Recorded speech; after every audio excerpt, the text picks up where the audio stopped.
kumpare mo na si Jojo at yung brother mong si Bong. Si Bong, mas matanda sa'yo? Mas bata? Matanda ko rin yan ang bunso namin. Ah, siya ang bunso!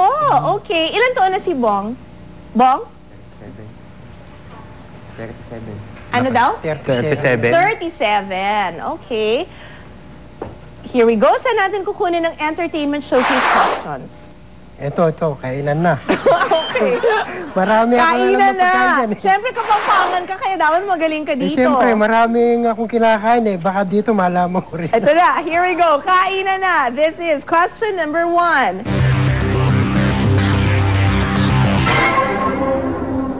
Sa pagkain kapampangan, ano ang tagilo, alubebe at balo-balo? Balo-balo. Hindi ko mag-get. Sorry, try na.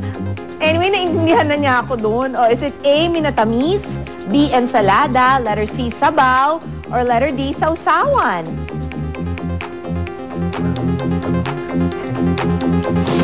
Tagilo, alubebe, at balo-balo. Ang tingin ko itong D. Sausawan. Sure ka na ba, bata?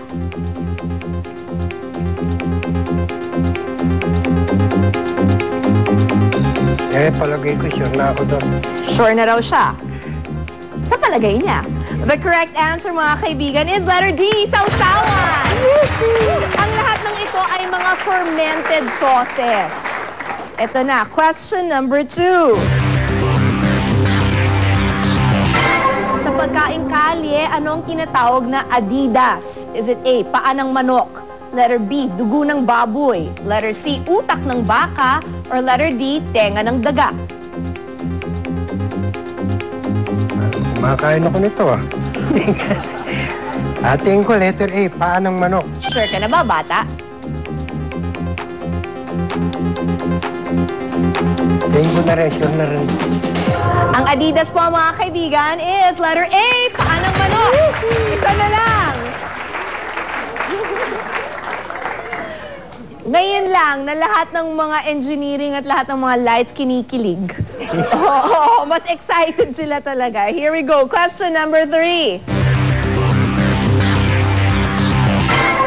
Maliban sa saging na saba, ano pa ang madalas kasama sa arroz a la cubana? Is it A, sariwang bawang? Letter B, taba ng talangka? Letter C, minatamis na kamote? Or letter D, pritong itlog? Mukhang mahirap to.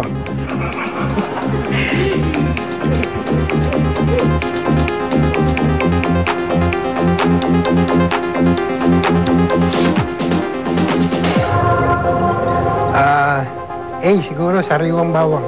Sure ka na ba, bata?